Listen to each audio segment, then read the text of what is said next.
দাড়ি রাখতে কষ্ট না কাটতে কষ্ট? সত্যি কথা কোন তো, রাখতে কষ্ট না কাটতে কষ্ট? অবশ্যই কাটতে কষ্ট, অবশ্যই কাটতে কষ্ট। রাখছি তো রাখা হয়ে গেছে, এর মধ্যে কোনো ব্যথা বুথ আছে নাকি? কোনো ঝামেলা নেই। এতে মেলা ওজন করতেও তাও তো টের পাই না, কিছুই টের পাই না। কোন পাখি কতটুকু ওজন? সারা দাড়ি মিলে 5 গ্রাম ওজন হতে পারে। কি ওজন? কোনো কষ্ট নেই। কিন্তু কাটতি ধুমসা কষ্ট। বেলেট দিয়ে যখন পুষায়, যত ভালো ধারালো অস্ত্র দিয়ে কাটুক না কেন, ব্যথা করেই করে, ব্যথা করেই করে। এই মোষ পরিষ্কার করি বেলেট দিয়ে, তাই তো ব্যথা করে। তা সারা খান মুখ রে সপ্তাহে 2 বার এইভাবে চাইছি ফেলায়, কি কষ্ট। আর যদি সেলুনি দিয়ে কাটে, আর পয়সা দেওয়ার অভ্যাস যদি কম হয়, যদি কিরবিন পাল্টি হয়, সেলুনে লাগে পয়সা তেমন ভালো দেয় না, 3-4 বার কাটি একবারের টাকা দেয়। স্থানীয় মানুষ সেলুনের হিন্দুরা কথাও করতে পারে না, এই কাটে। তাহলে তোমার মতো এরকম শেষরার দাড়ি ভালো বেলেট দিয়ে কাটে না। যেই বেলেট দিয়ে শাস্তিছে, আল্লাহ একবার খরাত খরাত খরাত খরাত শব্দ আছে, কেউ যেন ছাগল চলতিছে। আর ব্যথায় মুখ লাল হয়ে যাচ্ছে, জায়গায় জায়গায় গোড়া উগলি হয়ে যাচ্ছে। কি এরিস এরকম ব্যথা হয়? এখন ভালো বেলেট দরকার, টাকা দিবানে 5টা আবার ভালো বেলেট। এরে যে বেলেট ধরছে না, ওই বেলেট দিয়ে আগে 2-3 জনের দাড়ি শেভ করছে, এরপরে 5-6 জনের বগল চাচ্ছে ওই দিয়ে, এরপরে ধরছে ওর মুখ। তাহলে কি কষ্ট দাড়ি কাটতে। দাড়ি রাখলে সম্মান না কাটলি সম্মান? কাটলি সম্মান। কাটাওয়ালা বয়স 50 আর রাখাওয়ালার বয়স 25, দুইজন একসাথে যাইয়েন তো কোনো দোকানপাট কোনো জায়গায়, কারে কৃষি বস্তি দেয়। কাটাওয়ালারে কয়, ছেলে পেলে নামি দাঁড়াও, পোলাপান সরি দাঁড়া। তার বয়স 50, আর যে দাড়ি রাখছে 25 বছর, এরকম দাড়ি, কাকা আপনি চেয়ারে বসেন। জায়গায় বসাইয়া মান আর অপমান, কথা কোন ঠিক না? তো দুনিয়ায় যেমন পার্থক্য, হাসরের মাঠে ওইরকম হবে প্রত্যেক। আর পাশাপাশি আরেকটা হলো, সুন্নত গুলো সব যত সুন্নত আছে, বডির সাথে যত সুন্নত আছে, এই সুন্নত গুলো হলো ইমানের বেড়া। বুঝতে পারি নাই? শরীরের সাথে যে সুন্নত গুলো আছে, এই সুন্নত গুলো ইমানের বেড়া। দাড়ি কাটা অবস্থায় যে ভাষা ব্যবহার করা যায়, মুখে দাড়ি রাখা অবস্থায় কিন্তু তা যায় না। কিছু হলেও বিবেকে বাধা দেয় যে একগাল দাড়ি নিয়ে এমন কথা কব, কথা কন। খালি মাথায় যে কথাগুলো বলা যায়, যে কাজগুলো করা যায়, টুপি মাথায় দিলে তা করা যায় না। প্যান্ট শার্ট টাই কোট পরে যে আকামগুলো করা যায়, বড় একটা যুব্য গাই দিয়ে তা করা যায় না। এই শূন্যতে আপনার ওখান থেকে ফিরেই ফেলে, বিবেকে বাধা দেয়। যা যদি দেন টুপি মাথায় দিয়ে গালাগালি হতে যায় নাকি? যদি গালাগালি একান্ত করাই লাগে, খুলে পকেটে থেকে শুরু হয়। তার মানে টুপি থাকতে আর কাজানো যাচ্ছে না। প্রত্যেকটা সুন্নত ইমানের বেড়া। 1 নম্বর ইমানের বেড়া সুন্নত হলো দাড়ি, কথা কন। পাশাপাশি দাড়ি রাখলে আইতে দেখেন কি সুন্দর রেসপন্স করে। দাঁড়িয়ে লাগে আইতে দেন কি সুন্দর লাগে। এই মুখের সাথে যদি ছোঁয়া লাগে, সেও খুশি হবে, ঠিক না? নরম নরম। আর দাড়ি কাটার পরে একদিন পরে একটু একটু আগা বার হয়েছে, ওই মুখ দিয়ে কোনো জায়গা যদি ডলা দেয়, আর সিরিজ কাগজের মতো সিরিজ যাবে না। ডলা যে আনে দেবেন সেটা আপনার ব্যাপার, কিন্তু ডলা দিলি সে চিল্লে উঠবে না। তাহলে দাড়ি সহ এক মজা, দাড়ি কাটলে আর এক অশান্তি।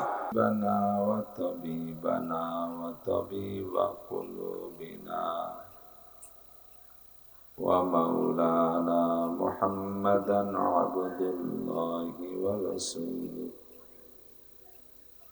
صلى الله تعالى عليه وعلى آله وأصحابه وبارك وسلم تسليما كثيرا. أما بعد فأعوذ بالله من الشيطان الرجيم. بسم الله الرحمن الرحيم. يا بني أقم الصلاة وأمر بالمعروف وانه عن المنكر واصبر على ما أصابك إن ذلك من عزم الأمور.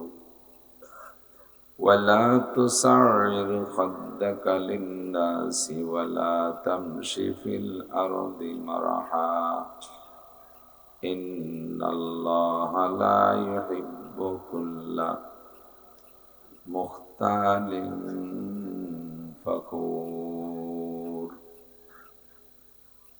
وقال النبي صلى الله عليه وسلم كلكم راع وكلكم مسؤول عن رعيته.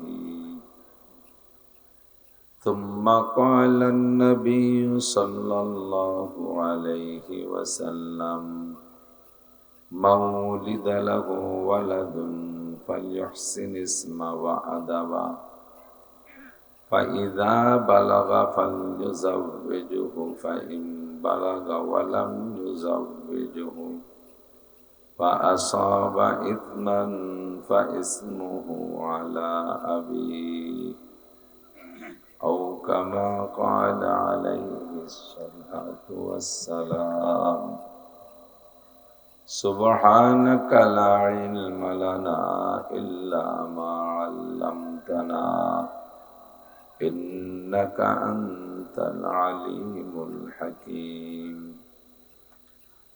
اللهم أرنا الحق حقا وارزقنا اتباعه وأرنا الباطل باطلا وارزقنا اجتنابه. সকলে বলি আমিন।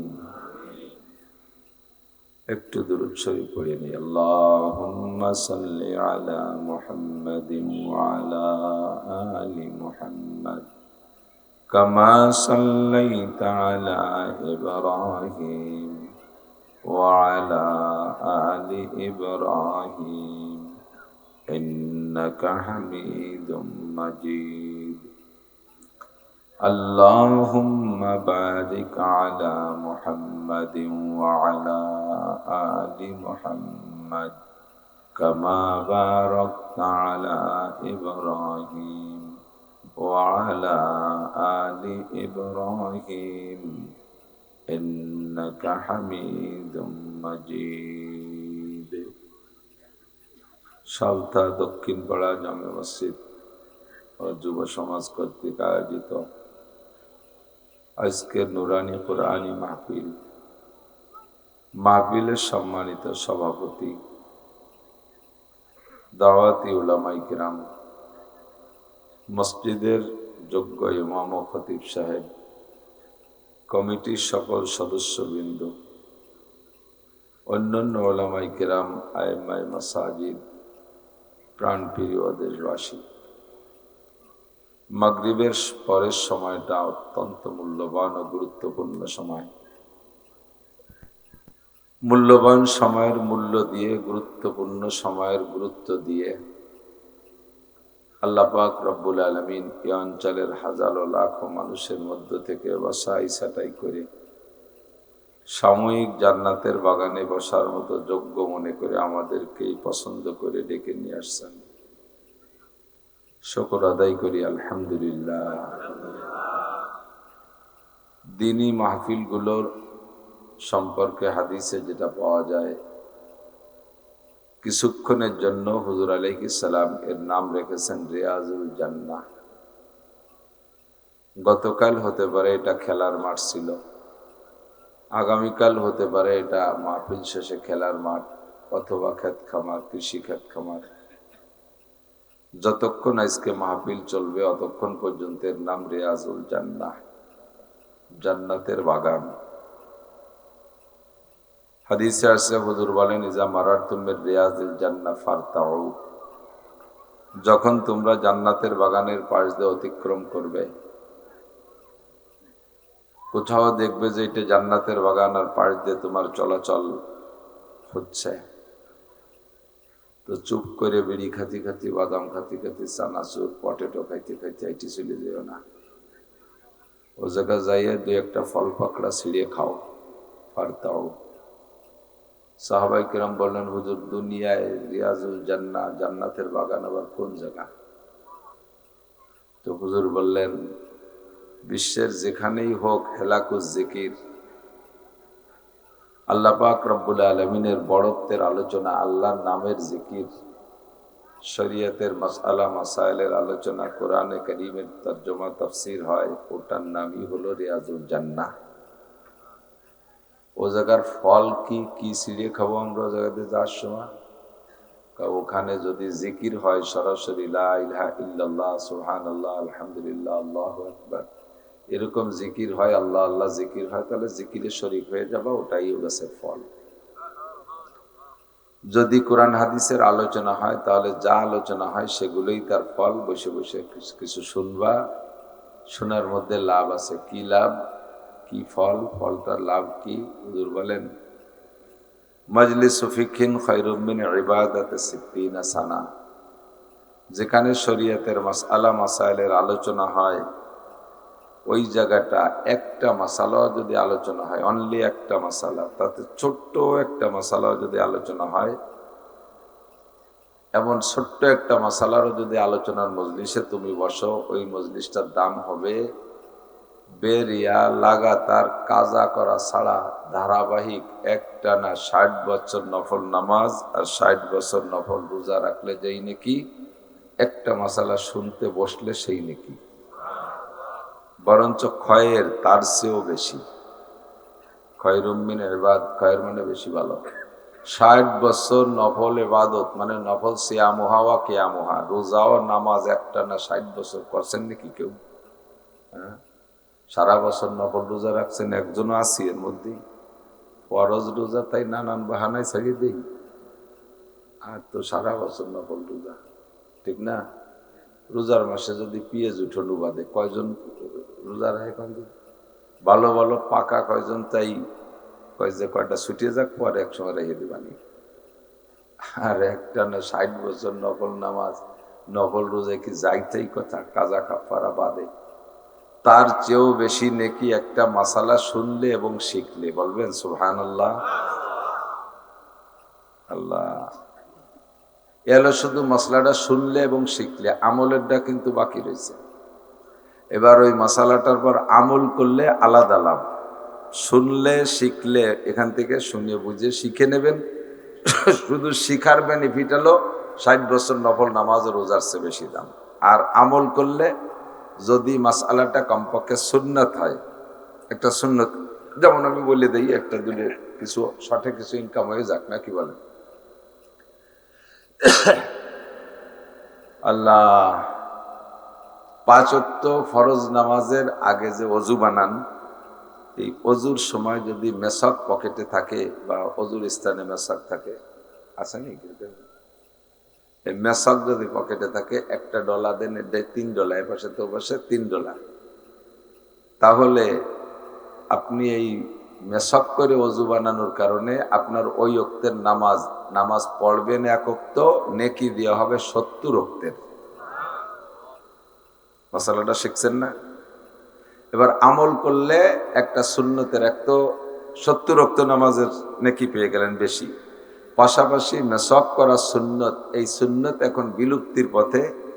এই মুহূর্তে আপনি মেসকটা আমলে আনলে আপনাকে অতিরিক্ত 100 শহীদের নেকি দেওয়া হবে।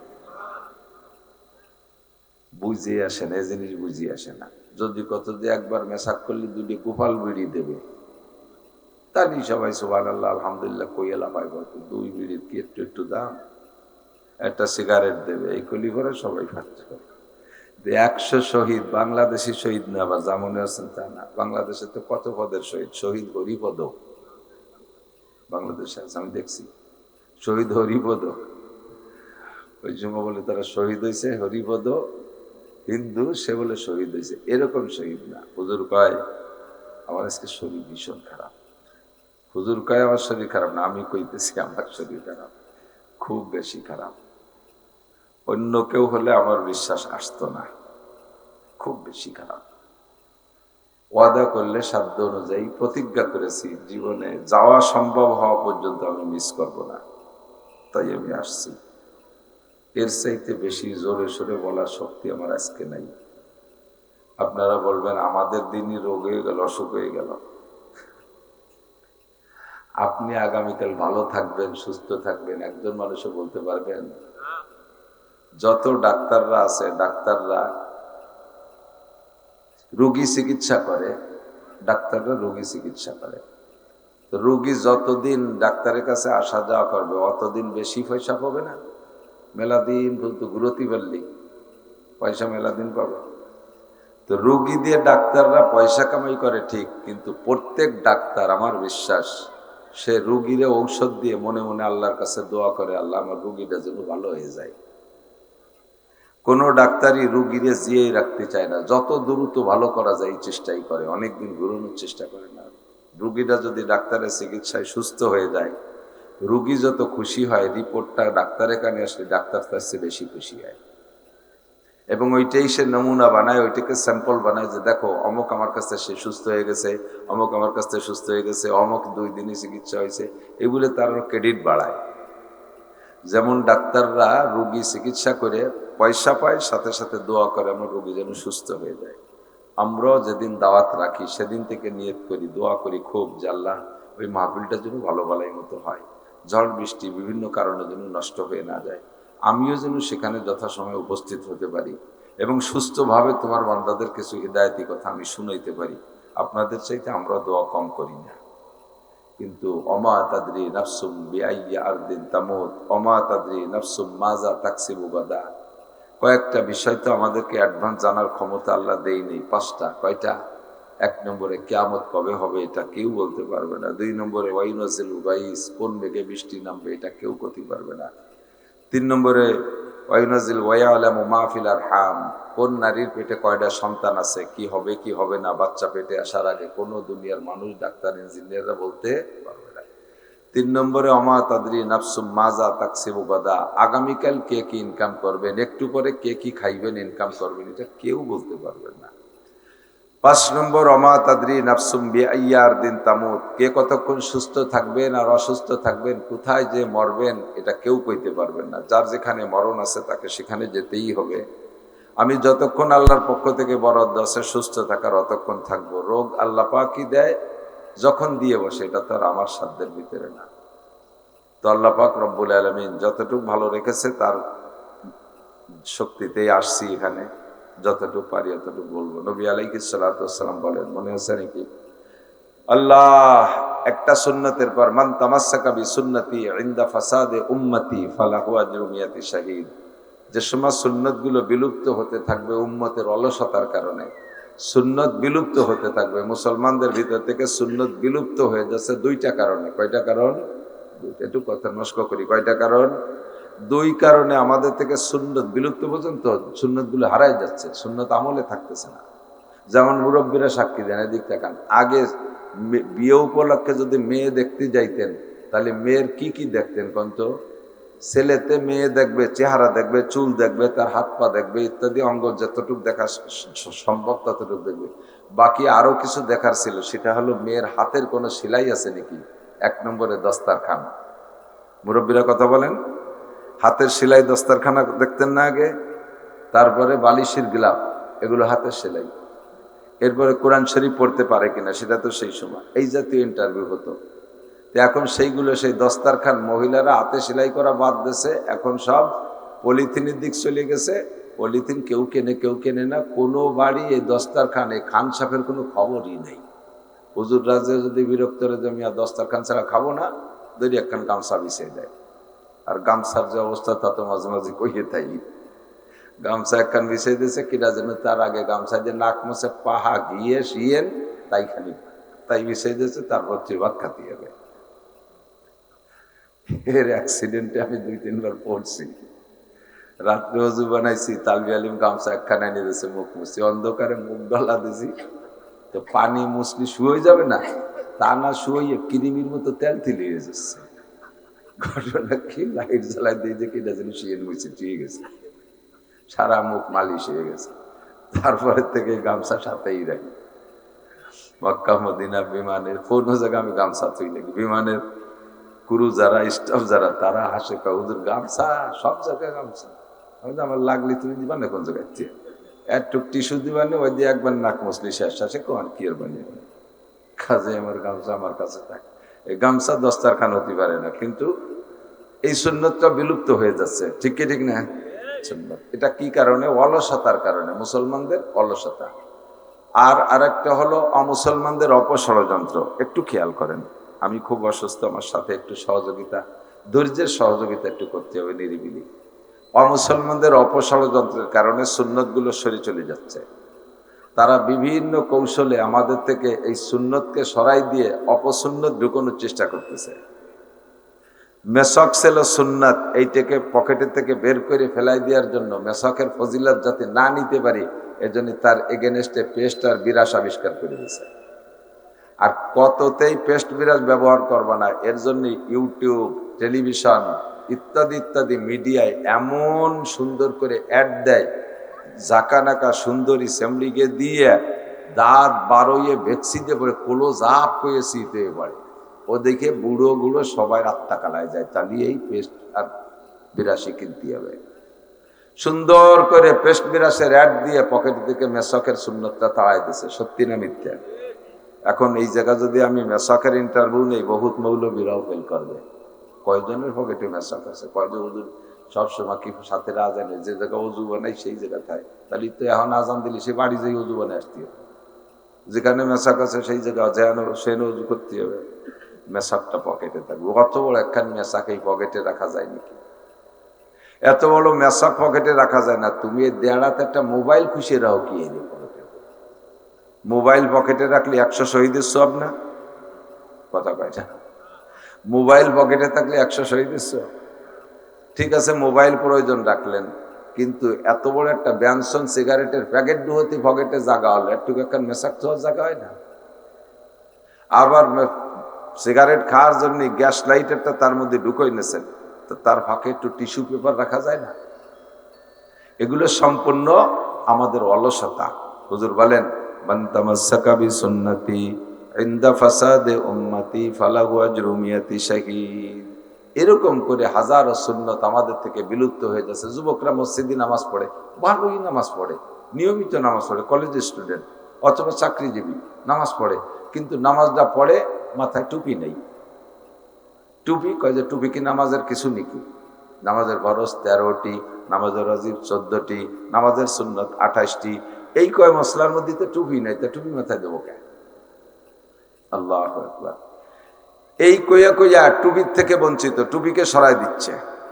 অথচ টুপি হলো, হুজুর আলাইহিস সালাতু ওয়াস সালাম বলেন, আলাইকুম বিল আমাইম ফাইনহা সুন্নাতুল মালাইকা। এ মুসলমান, তোমরা অবশ্যই পাগড়ি পরো, এটা ফেরেশতাদের সুন্নাত। ফেরেশতাদের সুন্নাত, ফেরেশতারা পাগড়ি পরছেন। হুজুর আলাইহিস সালাম সারা জিন্দেগি পাগড়ি পরছেন। এবার বললাম যে হুজুর পাগড়ি তো খালি তাহলে আমরা পড়লেই পাগড়ি যদি সুন্নত হয়, পাগড়ি তো যে ভারতের সিংরাও পরে, মনমোহন সিং সেও তো পাগড়ি পরে, তাহলে কি সেও ফেরেশতাদের পাগড়ি পরে বেচতে যাবে? মনমোহন সিং তো হিন্দু।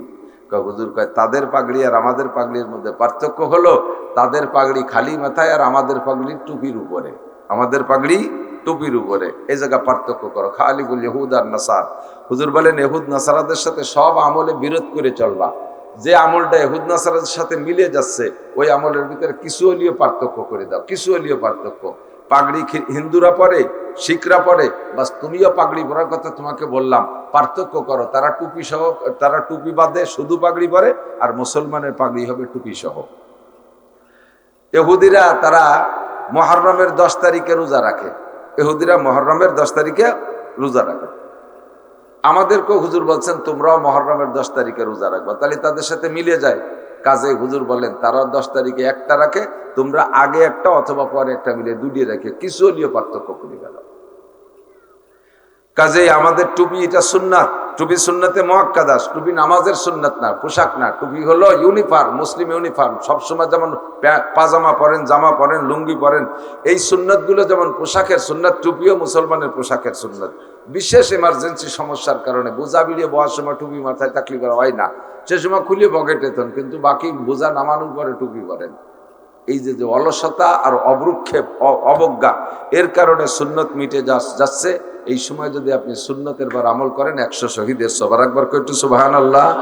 100 শহীদের সওয়াব কামাই করতে খবর আছে মিয়া, 100 শহীদের সওয়াব। আর যাইতেই শহীদ না, হুজুর কয় ওহুদ আর বদরে আমার সাথে যারা ময়দানে যাইয়া কাফেরের মোকাবেলায় লড়াই করতে করতে শাহাদাত বরণ করেছে, এইরকম শহীদের 100 শহীদের নেকি সির্ফ একটা সুন্নতের বিনিময়ে। এত ফাজাইল বলি মানুষের ভিতরে জজবা হয় না, শিখার জজবা হয় না। আল্লাহ তাআলা আমাদের সকলকে শিখার, বুঝার, আমল করার তৌফিক দান করুন, বলেন আমিন। আল্লাহ, কোরআন শরীফ আমাদের জন্য আসছে। আমি কোরআন শরীফের সূরা লুকমান থেকে একটু আয়াত পড়েছি, আর ওর সাথে মিল করে একটা হাদিস পড়ছি। কোরআন শরীফ 30 পারা আল্লাহ পাক নাজিল করছেন, জিব্রাইলের মারফত হুজুর আলাইহিস সালামের কাছে আসছে। আল্লাহ পাক নিজে দুনিয়ায় আইসা হুজুর আলাইহিস সালামকে সামনে বসাইয়া, সাহাবায়ে কিরামদেরকে এরকম প্যান্ডেলে বসাইয়া আল্লাহ চেয়ারে বসে কি কোরআন শরীফ পড়াই দিয়ে গেছে? বোঝেন নাই কথা। আল্লাহ কি জমিনে আইসা চেয়ার পাইতে স্টেজে বসে ও জনগণকে, বান্দাকে মাঠে বসাইয়া কোরআন শরীফ শিখাইছে? লৌহে মাহফুজ থেকে আল্লাহ পাক কোরআনকে সরাইয়া একটু একটু করে প্রয়োজন সাপেক্ষে জিবরিল আলাইহিস সালামের মারফত হুজুর আলাইহিস সালামের কাছে কোরআন শরীফ নাজিল করেছেন। এই কোরআনের ভিতরে এত গভীরতা, এত মাহাত্ম্য, যা কিয়ামত পর্যন্ত মুফাসসিরিনগণ এই কোরআনের ভিতরে ডুববে আর তার থেকে নতুন নতুন কথা বের করতে থাকবে। যে কথাগুলো আল্লাহ পাক রব্বুল আলামিন সংক্ষেপ ভাষায়, কোরআনের ভাষায় নাজিল করে দিয়েছে, কিন্তু তার পেটের ভিতরে বিশাল প্রশস্ততা, অনেক বেশি কিছু। তো আল্লাহ পাক বুঝাই দেন নাই, জমিনে আইসা কোরআন শরীফ নাজিলও ওভাবে করেন নাই, নিজে পড়াই দিয়ে যান নাই। জিব্রাইলের মারফত রসুলকে পড়াইছেন, আর রসুলের মারফত সাহাবায়ে কিরামদেরকে পড়াইছেন। আর তৎকালীন প্রয়োজন সাপেক্ষে যত মাসআলার দরকার ছিল নবী আলাইহিস সালাম কোরআন শরীফ থেকে বের করিয়া নিজের ভাষায় উম্মতকে বুঝাইছে। তো কোরআন বুঝানোর জন্য যে ভাষাগুলো হুজুর ব্যবহার করেছেন, এর একটাও নিজের তরফে থেকে না। আল্লাহ পাক নিজেই নবী পাকের কথা সম্পর্কে সার্টিফাই করেন, মা ইয়ানতিকু আনিল হাওয়া ইন হুয়া ইল্লা ওয়াহয়ু ইউহা। আমার নবী মুহাম্মদ রাসূলুল্লাহ তোমাদেরকে কোরআন বুঝানো সংক্রান্ত যে কথাগুলো তার জবান দিয়ে বলে, যেটা কোরআনের আয়াত না, তার জবান দিয়ে বলছে, ও কথাগুলো সে ইচ্ছা মতো নিজে বানায় বলে নাই, আমি ওগুলো শিখাই দিছি তাই বলছে সে। এজন্য মুহাদ্দিসিনে কিরাম, মুফাসসিরিনে কিরাম বলেন ওহী দুই প্রকার, ওহিয়ে মাতলু আর ওহিয়ে গায়রে মাতলু। ওহিয়ে মাতলু বলে লিখিত কোরআন যে 30 পারা, এর নাম বলে ওহিয়ে মাতলু, মানে তিলাওয়াত করা হয় যে ওহী। আর যে ওহীটা কোরআনের ভিতরে রাখতে হুজুরকে আল্লাহ নিষেধ করেছেন, অথচ আল্লাহর শিখানো কথা নবীর ভাষায় বলছেন, তার নাম ওহিয়ে গায়রে মাতলু, তার নাম হাদিস। কোরআনকে বিশ্বাস করা যেমন ফরজ, আমার দিকে একটু খেয়াল করেন, কথাগুলো খুব বুঝে নিতে হবে। কোরআন বিশ্বাস করা নফল না ফরজ? একটু সবাই কবেন না? কোরআন বিশ্বাস করা নফল না ফরজ? কোরআনের উপরে সন্দেহ রাখা কি জায়েজ? কোরআনকে বিশ্বাস করা যেমন ফরজ, আল্লাহকে বিশ্বাস করা যেমন ফরজ, নবী পাককে বিশ্বাস করা এরকম ফরজ, আর নবী আলাইহিস সালাতু ওয়াস সালামের সমস্ত সহিহ হাদিসকে বিশ্বাস করা ফরজ। যদি কেউ আল্লাহ মানেন, কোরআন মানেন, নবী মানেন না, ওই লোকটা মোমেন না কাফের? আল্লাহ মানে, কোরআন মানে, কিন্তু নবী মানে না, মোমেন না কাফের? আল্লাহ মানে, কোরআন মানে, নবী মানে, নবীর সহিহ হাদিসকে ঠাট্টা করে, ব্যঙ্গ করে, মানে না, ওই লোকটাও কাফের। কতক্ষণ? কাজেই যত সহিহ হাদিস আমাদের কাছে আসছে, হাদিসগুলো আমাদের বিশ্বাস করা ফরজ। এবার হাদিসের দ্বারা যে হুকুমগুলো আসছে, কোনোটা আমল করা ওয়াজিব, কোনোটা আমল করা সুন্নাত। কোরআনের থেকে যে আমল হুকুমগুলো আসছে, তার কোনোটা বিশ্বাস, কোনোটা আমল করা ফরজ, কোনোটা আমল করা ওয়াজিব, কোনোটা আমল করা নফল, এরকম ভাগ আছে। তো আল্লাহ পাক 30 পারা কোরআন শরীফ নাজিল করেছেন মানব জীবনের সংবিধান হিসেবে। আমাদের দেশে প্রত্যেক বছরে 5 বছর পর পর সংবিধান প্রণয়ন হয়, সংবিধান নবায়ন করে, সংশোধন করে। আওয়ামী লীগ বিএনপির সময় যে সংবিধান ছিল, আওয়ামী লীগ এসে 16 বছর যাবত ওইটারে সাফ সুতরা করে নিজেকে মন মতো খানিক লাগছে। উনরা ওই কতদিন খাইয়ে দিয়ে চলে গেছে। এরপরে এবার ইনুস কাকা এসে আবার উনি খেপছে যে ওকে কেডটা ভালো হয়নি, আবার নতুন লিখতে হবে। চলছে না এরকম সংবিধান? মানব রচিত সংবিধান হলে তার দশা এইরকমই হয়, লাস্টিং করে না বেশি দিন। এক দল আছে, আর এক দল আগের দলেরটা পরিবর্তন করে। কিন্তু সংবিধান যদি আসমানি হয়, তাহলে ওই আসমানি সংবিধানের ভিতরে দুনিয়ার কের আঙ্গুল ঢুকানোর সুযোগ নাই। আমাদের জীবন যাপন করার জন্য মানব জীবন 6 ভাগে বিভক্ত। ব্যক্তি জীবন, পারিবারিক জীবন, মনে থাকবে, ব্যক্তি জীবন, পারিবারিক জীবন, অর্থনৈতিক জীবন, সামাজিক জীবন, রাজনৈতিক জীবন, আন্তর্জাতিক জীবন। এই 6টা জীবন মানব জীবন। ব্যক্তি পার্থক্যে 6 জীবনের পার্থক্য আছে, তবে ব্যক্তি জীবন এনিম্যান এভরিবডি, সবারই ব্যক্তি জীবন আছে। পারিবারিক জীবনও সকলেরই আছে, অর্থনীতিও সকলেরই আছে, আছে না? সামাজিক জীবনও সবাই আছে। আমরা সামাজিক প্রাণী। এক দলের সাথে গন্ডগোল মানে একজনের সাথে গন্ডগোল লাগলে আমরা জাগ ধরে চলে আসি। এরপরে ঠকিয়ে গেলি যারা ঠকিয়ে গেলাম তারা ওই জিতা পাল্টি, যারা জিতে মারি টেরি থেকে গেছে, ওকে ঘর বাড়ি ভাঙতে লোক লাগবে না? এদিক তো ঘর বাড়ি ভাঙে না, সুন্নত চালু আছে। আইজো মারামারি যা করুক আর না করুক, ঘর বাড়ি ভাঙ্গাই পাকা। লুটি আনবে, পিঁয়াজ সাঙ্গিতে বারে আনবে, গরু নিয়ে আসবে, থাল বাটি সব মনির বাটি পর্যন্ত নিয়ে চলে আসে। সুবহানাল্লাহ, কয় সুবহানাল্লাহ। একটু কয় নাউজুবিল্লাহ। মারামারি রে মারামারিতে শোধ দেন, লুটি আনবেন কে? এটা অন্যায়, এটা চরম অন্যায়। আল্লাহ, তো আমরা সামাজিক প্রাণী, যার কারণে সমাজে যা লাগে এগুলো করি। বাকি দুইটা, আর দুটি হলো রাজনৈতিক জীবন আর আন্তর্জাতিক জীবন। রাজনীতিও এখন কম বেশ বাংলাদেশে কেউ রাজনীতির বাইরে নাই। যেই কজন আমি কোনো দল করি না, অথচ দেখা যায় যে ভোট দিতে যাইয়ে যে কোনো একটারে পছন্দ করি তো দিয়ে আসছে। দলে নামে মাঠে নামে মিছিল স্লোগান না দিলেও ভিতরে ভিতরে একটা সমর্থন কোনো না কোনো দলের সাথে সবারই আছে, ঠিক না? পাগল, সেদিন এক পাগল রে দেয় যে সেও কইতেছে, ওই আমাকে এলাকার পাগল বলি না, আমাকে এলাকার বিলেতি ডাকলে নৌকো নৌকো এরকম শোনা যায়, গোপালি বিলের ডাকে নৌকো শোনা যায়। তো ওই পাগলও বলতেছে শেখ হাসিনা শেখ হাসিনা এই কয়ে নাচতেছে। বোঝা যায় যে ও সুস্থ থাকতে শেখ হাসিনার ভক্ত ছিল, পাগল হইও তা বলে নাই। বিএনপি এলাকার পাগলে তারা ধানের শীষ কয়ে নাচবে, লাঙ্গলের এলাকার পাগল সেও লাঙ্গল কয়ে নাচে, সমর্থনের বাইরে কেউ নেই। তাহলে আমরা পাঁচটা জীবনে সকলেই শরিক আছি, একটা জীবন এটার ভিতরে আমরা সবাই নেই, সেটা হলো আন্তর্জাতিক জীবন।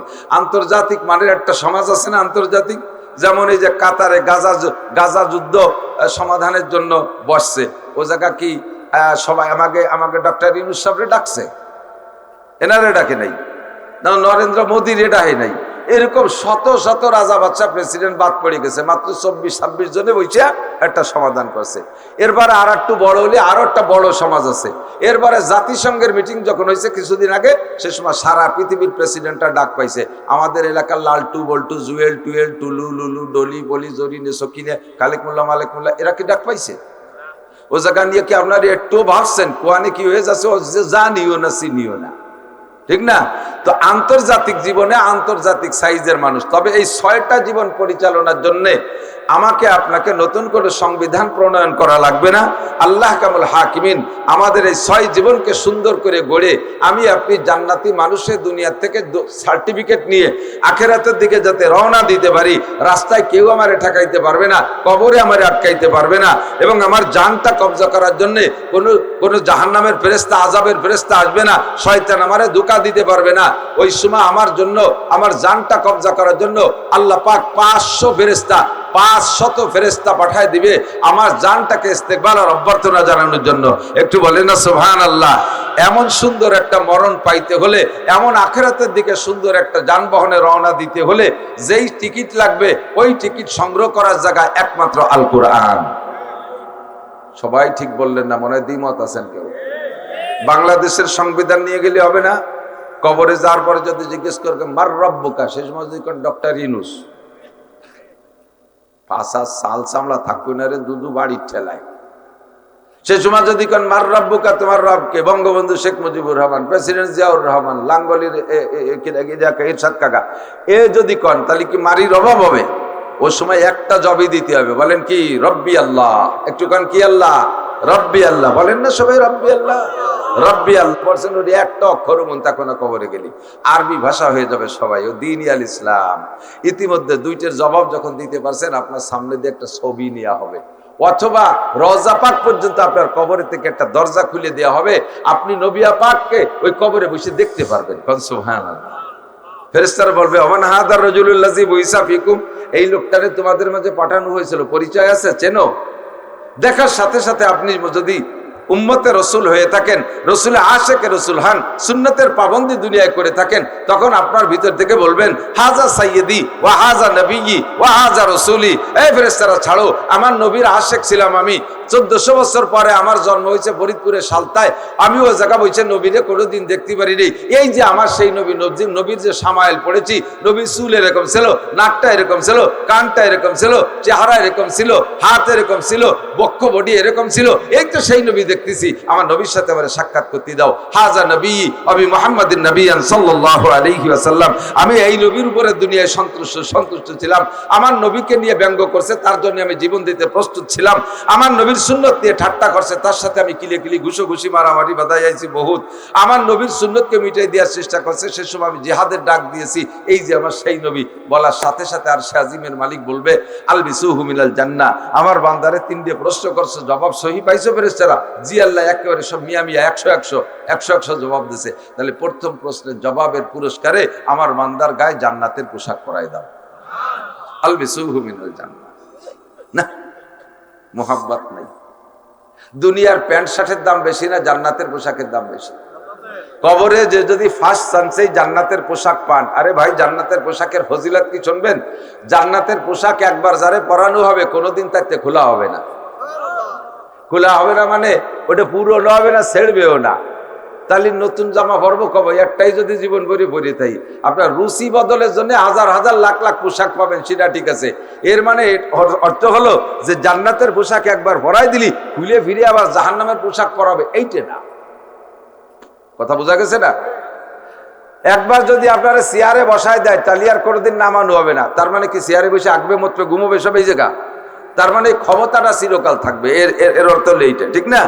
একবার জান্নাতের পোশাক পরাইলে, আর জান্নাতের পোশাকের গায়ে থাকলে জাহান্নামের আগুন স্পর্শ করবে না। ওরে জাহান্নামের মধ্যে যদি ফেলায়ও দেয় তাও জাহান্নামের আগুনের ক্রিয়া শেষ হয়ে যাবে, নষ্ট হয়ে যাবে, তারে পোড়াইতে পারবে না। কোন সুবহানাল্লাহ। ইব্রাহিম আলাইহিস সালাম রে আগুনের মধ্যে ফেলাইছিলেন নমরুদ। ফেলানোর আগে সিস্টেম কি করছে? ইব্রাহিম আলাইহিস সালাম তো চড়কের মাথায় বাঁধছে। মিস্টার ইবলিস, মুরব্বী শয়তান, প্রধান উপদেষ্টা, আল্লাহ প্রধান উপদেষ্টা করি না, আবার ডক্টর ইউনূস সাহেব বলতে আমার শয়তান করছে। না কাকা, আপনারে করছি না। প্রধান উপদেষ্টা মানে শয়তান, ইবলিস শয়তান। যে ও যাইয়া নমরুদ, এদিকে নমরুদের চড়কের মাথায় ইব্রাহিম আলাইহিস সালামের বাইন দিয়ে নমরুদের সেনাবাহিনী যারা এই কাজে নিয়োজিত হয়েছে তারা 10-20 জনের চড়করে, ওরম চড়ক আলো 2-3 জনের টান দিলে ঘুরে যায়। 10-20 জনের টানছে, তার চড়ক ঘোরে না। এরপরে 100-200 টানে চড়ক ঘোরে না। 1000 খানিক নিয়ে আসছে, চড়ক টানি ঘুরতে পারতেছে না। রশি বাঁধছে, কাশি বাঁধছে, কয়েক হাজার বাইন্দে। এরপরে নমরুদের সেনাবাহিনীর সংখ্যা ছিল 70 লক্ষ। কারণ সারা পৃথিবীর প্রেসিডেন্ট, তো সারা পৃথিবীকে নিয়ন্ত্রণ করতে তার সেনাবাহিনী সেরকম লাগবে। তার সেনাবাহিনী ছিল 70 লক্ষ। এই 70 লক্ষ সেনাবাহিনীকে আইনে কাশি বাঁধে টানে, চড়ক ঘোরে না, টাইট হয়ে গেছে। কেন করে না এটা তো আর নমরুদ জানে না, জানে তো সেই প্রধান উপদেষ্টা এসে কইতেছে ষাড় না সার, ষাড় ও ষাড় এক ঘুরতে পারবা না, তুমি 70 লক্ষ না, সারা পৃথিবীর সমস্ত মানুষ আর জিন মিলে টানলেও পারবা না। ওর গোড়ায় বিশাল মস্তান একজন এক আঙ্গুল দিয়ে ঠেঁচে ধরে রাখছে, তার আঙ্গুলিতে ছুটনি কঠিন আছে। সেই মস্তান কেডা? তার নাম শুনে তোমার লাভ হবে না, তুমি যাও তিসৌরিয়া খাতি থাও, কিন্তু ওই মস্তানের রাতের থেকে না ছুটনি ঘুরতে পারবে না। তো ছুটনির উপায় কি? তার তো দেখতেছি না, তুই দেখো। যা আমি তো দেখতেছি। তার রাতের থেকে ছুটানোর উপায় কি? ওই যেই মস্তান ধরে রাখছে সে মস্তানের একটা স্বভাব আছে, সে কোনো বেহায়া, বেশরম, বেপর্দা নারী দেখতে পারে না। তো যদি ওই মস্তানের হাতের থেকে না ছুটো, চড়ক ঘুরতে পারবে না, সফল হতে পারবে না। তার হাতের থেকে ছুটানোর জন্য সিস্টেম হলো ওই জায়গা বেপর্দে গিয়ে আর না পাকিয়ে একটা কাম করতে হবে, তাহলে ছুটে যাবে হাতের থেকে। উনি ছেড়ে দিয়ে হেঁটে চলে যাবে, তারপরে আর বেশি কষ্ট হবে না, 2-3 কি টান দিলে ঘুরিয়ে যাবে। সেইটা কি করা যায়?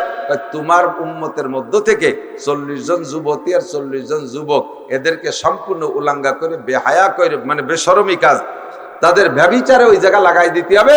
তাই দেখে ওই যে মস্তান আছে, ও মস্তান লজ্জাতে থাকবে না, ছেড়ে দিয়ে চলে যাবে, এরপরে তুমি ঘুরতে পারবা। যখন এই কথা বলছে নমরুদের, তার 1-2 ব্যাপার, যেমন ডোনাল্ড ট্রাম্প, নেতানিয়াহু 1-2 ব্যাপার, যা কবে তাই মানতে রাজি। বাস হুকুম দিচ্ছে 40 জন 80 জন আইসা যখন অপকর্মে লিপ্ত হয়ে গেছে, জিবরিল কয় আল্লাহ আর পারলাম না, এখানে শয়তান লেগে গেছে, আর টিকতে পারলাম না। আল্লাহ কয় ঠিক আছে চলে যাও। আমি তো চলে গেলাম, তোমার ইব্রাহিমকে যে পোড়াই ফেলবে রে। কয় পোড়াবে কিডা? কয় নমরুদ। কি দিয়ে পোড়াবে? আগুন দিয়ে পোড়াবে। আগুন কি নমরুদের গোলাম না আল্লাহর গোলাম? আগুন কার গোলাম? আল্লাহর গোলাম। আল্লাহ কয় তুমি যা পারছো এতক্ষণ করছো, তুমি সরিয়ে দাঁড়াও, যাও তুমি তোমার ইজ্জত রক্ষা করো, সরিয়ে পড়ো, এখন বাকি কাজ আমার। এখন চলো, গুল্লি দেবী দিলেই তো ঘুরিয়ে যাবে, জায়গা মতো যে পড়বে। এবার ইব্রাহিম আলাইহিস সালামকে বেইজ্জতি করে আগুনের মধ্যে ফেলানোর জন্য শয়তান যাইয়া নমরুদে আবার পরামর্শ দিয়েছে, মিস্টার তুমি তো এখন সড়ক ঢিল হয়েছে, পারবা ফেলাতে, একটু বড়ে পড়ে যাবে। কিন্তু ওই ইব্রাহিমের গায়ে ওর যে জামা আছে, জামা ভরা হলো জাদু। ওই জামা কাপড় পোশাক পরা অবস্থায় যদি তারে ফেলাও, তোমার আগুনে ওরে কিচ্ছু করতে পারবে না। ওই জামা কাপড় খুলিয়ে বিলকুল ল্যাংটা করে না ফেলাইলে পড়বে না। তার মানে কি? তার মানেই হলো যে জলিলুল কদর মুসলিম জাতির পিতা ইব্রাহিম খলিলুল্লাহকে বেবস্ত্র করে উলাঙ্গা করে অপমান করবে। এইটা হলো শয়তানের প্ল্যান। কতক্ষণ? এইটা শয়তানের প্ল্যান। যদি না পোড়ায়, জাদু দিয়ে যদি না পোড়াইতে, জাদুর কারণে যদি না পোড়ায়, তাহলে জামাই জাদু কেন? সে জাদু তো সে নিজেই জানে। সেই জাদু করলে তো তারও গায়ে আগুন লাগবে না। কিন্তু উদ্দেশ্য হলো ইব্রাহিম আলাইহিস সালামকে কি কয়, লজ্জা দেওয়া, অপমান করা। এই জন্য সম্পূর্ণ কাপড়, নমরুদ গায়ে কাপড় খুলে ফেলাও। এবার যখন কাপড় খোলার সিদ্ধান্ত নিয়েছে আর সে আজিমের মালিক আল্লাহ পাক রব্বুল আলামিন জিবরিলকে বলে, জিব্রাইল অন্তত সাইডি দিয়ে চলে আইছো, তোমার তো বসে থাকার কায়দা নেই, তাড়াতাড়ি ওই এক পাশে আমার ইব্রাহিমের গার জামা খুলবে, আর এক পাশে তারে জামা আর একটা পরাই দিবা, আর এক পাশে জামা পরাই দিবা। কি কোন জায়গায় কোন হাটের থেকে কিনবে জামা? কয় যে কোনো হাট বাজারের জামা না, কোনো গার্মেন্টসের জামা হবে না, ডাইরেক্ট জান্নাতের জামা হবে। সুবহানাল্লাহ। জিবরিল আলাইহিস সালামকে আল্লাহ জামা তুই যে দেখতে দেখতে খুলে ফেলবে। আমি এনে এতক্ষণ তো এই জায়গায় বসা ছিলাম, এত তাড়াতাড়ি ভেস্টের থেকে জামা আনবো কিভাবে? আল্লাহ কয় সেটা তোমার ব্যাপার। জিবরিল আলাইহিস সালাম কয়, জীবনে যে কয়বার আমার পুরো 600 ডানা ব্যবহার করে উড়ছি, তার ভিতরে এই দিন ছিল একটা দিন যে তাড়াতাড়ি জান্নাত থেকে এখন খাট আর জান্নাতের জামা আইনা ইব্রাহিম আলাইহিস সালামকে খাটে বসাইতে হবে আর জামা পরাইতে হবে। তা আমি 600 ডানা ব্যবহার করে গেছি আর আসছি, চোখের পলকে জান্নাত থেকে পোশাক আইনা ইব্রাহিম আলাইহিস সালামের গায়ে পরাই দিচ্ছে। এক দায়িত্ব ওই জামা খোলে, আর এক দায়িত্ব এই জামা পরা হয়ে যায়। আর ওই খাট খান্ডে নিয়ে আগুনের মাঝখানে যে জায়গা ফেলাবে সেই জায়গা বসাই দিছে। আল্লাহু আকবার। আল্লাহ কয়, তুমি আমার এরকম একটা ঈমান দাও, আমার ইব্রাহিমের মতো একটা ঈমান তুমি আমারে দাও। ইব্রাহিমকে যেমন আগুনের মধ্যে থেকে আমি বাঁচাইছি, তোমাকে এরকম বড় বড় আগুনের মধ্যে থেকে আমার বাঁচানোর ক্ষমতা আছে। কোন আছে না নাই? তোমারে আমার এখান থেকে বাঁচানোর ক্ষমতা আছে। তুমি ইউসুফের মতো একটা ঈমান আমারে দাও, তাহলে জেলখানার ভিতরে থেকে তোমারে আমি সম্মানের সাথে বের করবো, অপমান করে না। কতক্ষণ? আমাদের দেশে যারা বর্তমানে জেলখানায় গেছে সবাই ঈমান তো ইউসুফ আলাইহিস সালামের মতো। গাজার মুসলমানদের ঈমান ইব্রাহিম আলাইহিস সালামের মতো বললে উদাহরণ দিলে তো ভুল হবে। তবে ইব্রাহিম আলাইহিস সালামের ওয়ারিস হিসেবে গাজার মুসলমানরা ঈমানের খানিকটা পেয়েছে, যার কারণে আজকে 2 বছর পর্যন্ত 2 লক্ষ টন বোমা ফেলাইছে। বোমা তো আগ্নেয়াস্ত্র, আগুন না? একটা বোমা মেরে দেয়, বিল্ডিং এ আগুন ধরে যায়। 2 বছর পর্যন্ত 2 লক্ষ টন। আমি সেদিন শুনেছি সাংবাদিকদের কাছ থেকে 2 লক্ষ টন। 2 লক্ষ টনে কয় মন হয়? প্রায় 20-30 মন হবে না? এই 2 লক্ষ টন বোমা মাইরিয়া গাজার জায়গা কটুক 42 কিলো লম্বা, জায়গায় 6 কিলো চওড়া, জায়গায় সর্বোচ্চ 12 কিলো চওড়া। আপনাদের ধরে নিয়ে যায় এই সালতা থানা যেটুক একটা জায়গা, তার উপরে যদি 2 লক্ষ টন বোমা মারে, কি থাকে এর ভিতরে থাকিয়া 20 লক্ষ মানুষের প্রায় 2 লক্ষ চলে গেছে জান্নাতে শহীদ হইয়া। আর যারা বেঁচে রয়েছে আল্লাহ পাক তাদেরকে মহা সম্মানের সাথে সেখান থেকে আজকে বের করে নিয়েছে। আল্লাহ কয়, ঈমান দাও আমারে, আমিও তোমার আগুন থেকে বের করে দেব। ঈমান দাও আমারে। হে নেতারা, দেশে বিদেশে যেখানে জেলখানায় থাকিস না কেন, এই জায়গায় বসে এতদিন আকাম যা করছো না করছো, এখন জেলখানার মধ্যে বসে খালেস তওবা করো, খালেস তওবা করো, আল্লাহকে ঈমান দাও, তাহলে আল্লাহ পাকও তোমার ইউসুফ আলাইহিস সালামের মতো বের করে আনার ক্ষমতা রাখে কি রাখে না? আল্লাহু আকবার। আমিনু কামা আমানান নাস। আল্লাহ কয়, তারা যেমন ঈমান আনছে তুমি এরকম ঈমান আনো। কথাটা বলতে যে শরীর চলে আসছে, একটু খেয়াল করেন এদিক। এখন এই জামা ভরাই দিছে না, জামা ভরানোর পরে চড়ক গুল্লি দিছে, সেই আগুনের মধ্যে যে পড়ছে, আগুনের মধ্যে পড়ার পরে নমরুদ তালি দিচ্ছে, আর ওদিকে ঘুড়ি উড়াচ্ছে, একদম ধুম সাবেকে ঘুড়ি, খুশির ঘুড়ি উড়াচ্ছে, খুশির ঘুড়ি উড়াচ্ছে। আল্লাহ, এই ঘুড়ি উড়ানো দুনিয়া শুরু হয়েছে নমরুদের ওই দিনের থেকে। ইব্রাহিম আলাইহিস সালামের আগুনে ফেলাতে পারিয়ে ঘুড়ি উড়ানো শুরু করছে, আনন্দ করতেছে। ঘুড়ি উড়ানো, যারা ঘুড়ি উড়াবে তারা নমরুদের ওই বাহিনীর সাথে, তাদের সাথে এক গুল্লি জাহান্নাম দিয়ে ঘুরিয়ে আসা লাগবে। মান তাশাব্বাহা বিকওমিন ফাহুয়া মিনহুম, এই হাদিসের ভিত্তিতে। এবার নমরুদ খুশিতে তালি দিছি নমরুদ ইব্রাহিম রে পোড়াইয়া। ইব্রাহিম আলাইহিস সালামের কিছু ভক্ত ছিল, তাদেরকে ইতরেছে, এবার যাওয়া কোন জায়গা? তোমাকে সে জাতির পিতা তো গেছে শেষ হয়ে, এবার কোথায় যাওয়া? এখন আসো আমার কাছে কদম বসি করো, আমার পায়ে সিজদা দাও। বলতে বলতে আল্লাহু আকবার, আগুনে একটা বিস্ফোরণ ঘটবে বলে কেমন যেন গর্জে উঠছে। এই আগুনের ভাব দেখে ওই নমরুদ দামলা, ওরে তো আরো কিছুদিন বাঁচায় রাখতে হবে। ওই প্রধান উপদেষ্টা যে কয়, সার তাড়াতাড়ি সরিয়ে সারেন, আগুনের ভাব ভালো না, এ আগুন ওই এক জায়গায় থাকবে না, নিয়ে চতুর্দিক সবাই পড়া ভাব। ও তাড়াতাড়ি সারিয়ে, কিন্তু জনগণ সারিয়ে পারে নাই। চতুর্দিক দিয়ে 50 মাইলের মধ্যে যা ছিল সেই আগুনে পোড়ায় সব সাফ করে দিয়েছে। নমরুদ দৌড়েছে, রিচুরি গেছে। তো বাইরে যেহেতু পড়ছে, ভিতরেও সব পড়বে। ইব্রাহিম আলাইহিস সালাম সেই খাটের উপরে বসা, ইব্রাহিম আলাইহিস সালাম খাটের উপরে বসা। জিবরিল আলাইহিস সালাম জিজ্ঞেস করতেছে, কষ্ট হচ্ছে না তো আপনার? আমি জিজ্ঞেস করছি নাকি? ইব্রাহিম আলাইহিস সালাম রে জিবরিল আলাইহিস সালাম জিজ্ঞেস করছে, কষ্ট হচ্ছে না তো? কয় যে কষ্ট যে আগুন। জিবরাইল, এই যে আগুন জ্বালালো, আমি তো দেখলাম বাইরেতে 7 দিন পর্যন্ত তেল মারছে, আর 7 দিন পর্যন্ত হুঙ্কার দিয়ে ভুকয়ে জ্বালাইছে, 1.5 মাইল উঁচু হয়ে গেল, সেই আগুন আগুন আগুনের জায়গায় আছে, তার কার্যকারিতা আপনার জন্য শেষ, বাহিরের জন্য ঠিক আছে। ইব্রাহিম, আগুনের মালিক বলে দিছে, হে আগুন, আমার ইব্রাহিমের জন্য ঠান্ডা, শান্তিদায়ক ঠান্ডা হয়ে যাও। আপনার জন্য এটা হয়ে গেছে, বাকি আর সবার জন্য না। ও আগুনের চতুর্পাশে 50 মাইল পুরাই সাফ করে ফেলাইছে। আল্লাহ আগুনে পোড়াইল না কেন? ইব্রাহিম আলাইহিস সালামের গায়ে জান্নাতের জামা আছে। কি জামা? জান্নাতের জামা গায়ে থাকা অবস্থায় আগুনে স্পর্শ করে না। জান্নাতের জামা গায়ে থাকা অবস্থায় আগুনে ফেলাই দিলেও পড়বেন না। বলেন না সুবহানাল্লাহ। হুজুর আলাইহিস সালাতু ওয়াস সালাম, এদিকে খেয়াল করেন, হুজুর আলাইহিস সালাতু ওয়াস সালামের গায়ের সাথে যার স্পর্শ হয়েছে ওই লোকটাও জাহান্নামে যাবে না। যদি সে বেঈমান হয়ে জাহান্নামে যায়ও, তাহলে জাহান্নামে যাওয়ার পরে যে যে অঙ্গ রসুলের সাথে স্পর্শ করেছে, শরীরের অন্য জায়গা আগুন লাগবে, ওই জায়গাটুকে লাগবে না। হুজুরের চাচা আবু লাহাব চির জাহান্নামী, তার জাহান্নামের মধ্যে পোড়ানো হবে, কিন্তু জাহান্নামের ভিতরে সে তো চিরকাল পড়বে। এই একটা আঙ্গুল দিয়ে ইশারা দিয়ে হুজুরের জন্মের পর খুশি হইয়া সোয়াইবা বান্দিরে আজাদ করে দিয়েছে, ওই আঙ্গুলটাই শুধু আগুন লাগে না। কন্যা সুবহানাল্লাহ। হুজুরের চাচা খাজা আবু তালেব চির জাহান্নামী, 1 সেকেন্ডের জন্য জান্নাতে যাবে না, কিন্তু তার জাহান্নাম কতটুক?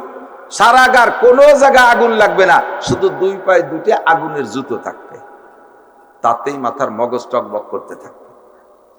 তো হুজুরকে জিজ্ঞেস করছে যে হুজুর, তা উনার সারা গায়ে আগুন না দিয়ে খালি 2 পায়ে দিল কা? 2 পায়ে জুতো, আগুনের জুতা। হুজুর বললেন, আমার চাচার কপাল খারাপ।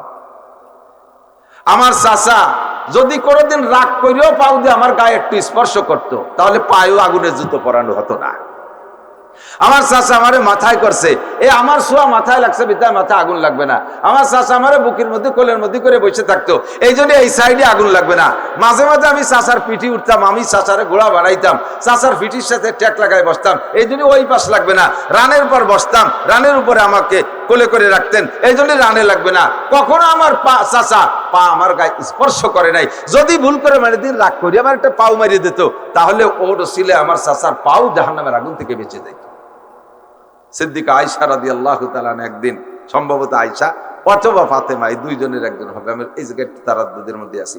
তো বলতেছে যে ফাতেমা রাদিয়াল্লাহু তাআলা নাই, ফাতেমা বলতেছে, আব্বা আপনি একটু আজকে আমার সাথে একটু রুটি বানানোর সহযোগিতা করেন। বাসায় গেছে, মেয়ের বাসায়, একটু রুটি বানানোর সহযোগিতা করেন। তো হুজুর বললেন যে আমি রুটির কোন কাজ চুপ করে দেবো মা? আব্বা আপনি রুটি বেলে দেন, আমি তো সেন্সি, রুটি বেলে দেন আপনি, আর আমি সেকবো। তো হুজুর বলতেছেন, মা না তুমি বেলে দাও, আমি সেকি। তো ফাতেমা বলতেছে, আব্বা আপনি আগুনের কাছে থেকে কষ্ট হবে, আপনি বেলে দেন, বেলা তো কষ্ট হবে না, হাতে থাবড়ায় থুবড়াই বেলে, এভাবে দেন, আমি সেকে দেব। হুজুর এর আগে ফাতেমা বেশ রুটি সেকছে, হুজুর রেদে একটা 2টে রুটি এভাবে হাতে বেলাইছে, সেই রুটি 2টে তার উপরে দিয়ে ঘন্টার পর ঘন্টা জাল দিচ্ছে, তা শুয়োই না, সে রুটি গরমই হয় না। এরপরে কাঁচা তাই নরম নরম নামাই ফেলছে। কাব্বা কি হলো, ঘটনা বুঝলাম।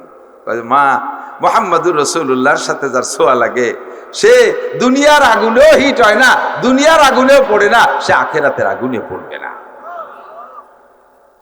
একটু হাতে ছোঁয়া লাগার কারণে সে রুটি সেকা হইল না। আমার নবীর অসংখ্য সুন্নত রয়েছে, ওই সুন্নত গুলোর সাথে যদি আমি একটু ছোঁয়া লাগাই, তাহলে আমারও বিশ্বাস নবীর সুন্নত আমার সাথে ছোঁয়া লাগা অবস্থায় আমিও জাহান্নামে পড়বো না। হাসরের মাঠে রব্বুল আলামিন বাহানা মিজুয়াত, মানুষকে মাফ করার জন্য, ক্ষমা করে দেওয়ার জন্য আল্লাহ সুতো খুঁজবে। আল্লাহ তো নিজিয়াতে বানাইছে, বাঁচানোর জন্য শত চেষ্টা করবে। এরপরও যারা ফাইনাল নিজেরাই কপাল পুড়াইছে, তাকে তো আর বাঁচানোর কোনো কায়দা থাকবে না। আল্লাহ মুনসিফ, আল্লাহ আদেল, আল্লাহ ন্যায় বিচারক, আল্লাহ বেইনসাফ করবেন না। তো আল্লাহ তাআলা শুরুতে, খেয়াল করেন, খুব মজার একটা কথা, আল্লাহ শুরুতে চেষ্টা করবে যে বান্দারে ক্ষমা করব, যত পারি ক্ষমা করব। এই সময় আল্লাহ গফফার নামের সাথে আত্মপ্রকাশ করবেন। আল্লাহর কত নাম? 99 নাম আমরা জানি না, তার ভিতরে একটা নাম কি? বলেন গফফার, বলেন গফফার।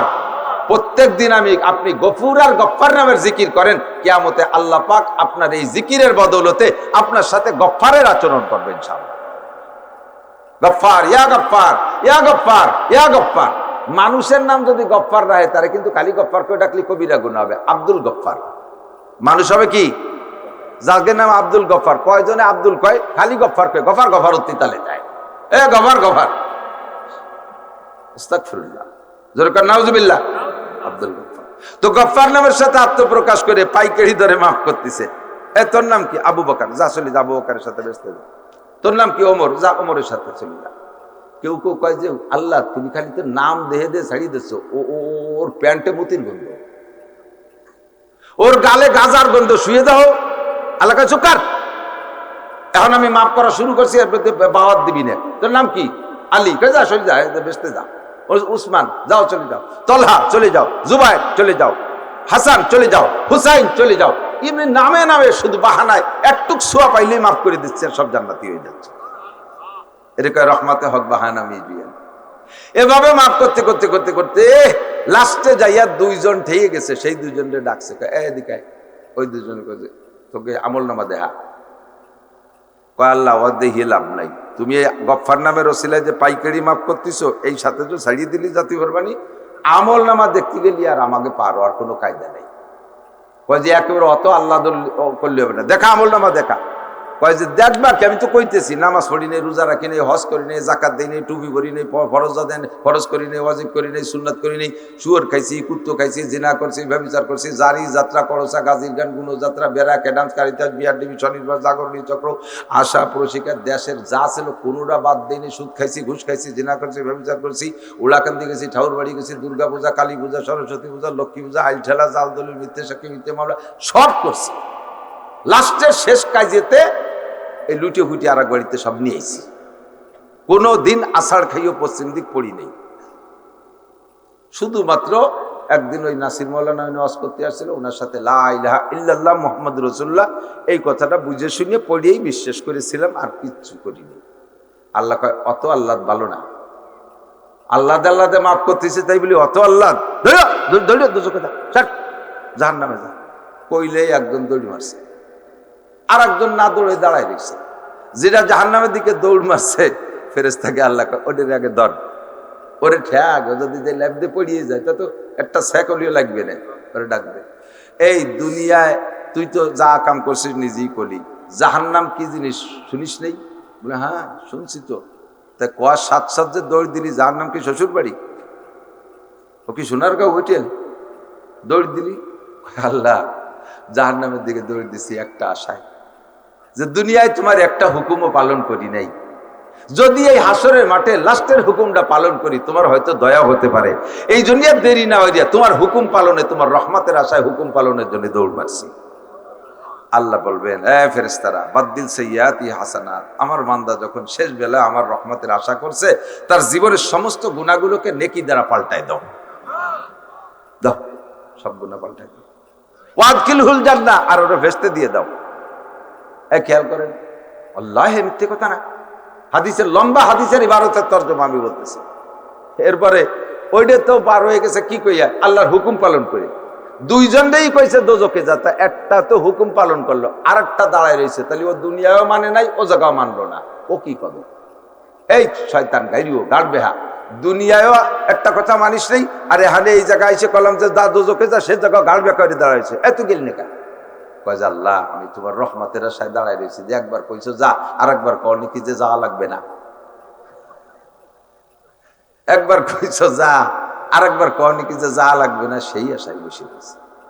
আল্লাহ তাও কবে যায় ফেরেশতারা, আমার বান্দা শেষ বেলায় এসে বিপদে পড়িয়া আমার রহমতের আশায় সেই কাজটা করছে, যা ওরও গুনাহ সব মাফ করিয়া গুনাহের নেকি দিয়ে পাল্টায় জান্নাতে দিয়ে দাও। আল্লাহ যে আমাকে বানাইয়ে কি দায় ঠেকছে চিন্তা তুই পারেন? সারা জীবন আকাম করবো আর এইরকম একটু কুয়োর ভেসতে চলে যাবো। এখন কয় হুজুর তাহলে আমি ওই দুইজনের একজন হব। ও দুইজন মোটে দুইজন, ও দুইজন 2 কোটি না। সেই দুইজন এত মানুষের মধ্যে লটারিতে তুমি পড়বে না কিনা পড়বে তা ঠিক আছে। কাজে ওই আশা করে বসে থাকার দরকার নেই, কিছু না কিছু সুন্নতের সাথে সোয়া লাগাতে হবে। কতক্ষণ এভাবে আল্লাহ পাক রব্বুল আলামিন একটু পরে আবার কহার নামের সাথে আত্মপ্রকাশ করছে। কহার মানে ভীষণ রাগী। খেয়াল করেন, নামের একটা ক্রিয়া আছে, নামের একটা ক্রিয়া আছে। কিছু কিছু নামের মানুষ খুব দামি হয়। আজিজ, আব্দুল আজিজ, আজিজুল হক, এই নামের মানুষ ব্যতিক্রম দুই একটা থাকতে পারে। যেমন একজনের নাম আতর আলী, নাম আতর আলী, শুনিয়ে মনে হয় যেন আউলাকের জোর যে কোনো জায়গায় নাক লাগালি গিরান আসবে, অথচ তার গায়ে ভাটার গন্ধ। নাম আতর আলী। এরম ব্যাসকম দুনিয়াটা তাই বসতে পারে। বাকি বেশিরভাগ তাজরেবা, বাস্তব অভিজ্ঞতা, কিছু কিছু নামের একটা খাসিয়াত আছে। আজিজ নাম যাদের, তারা দুনিয়ার দিক দিয়ে অনেক বড় হয়, সম্মানী হয়, ইজ্জতওয়ালা হয়।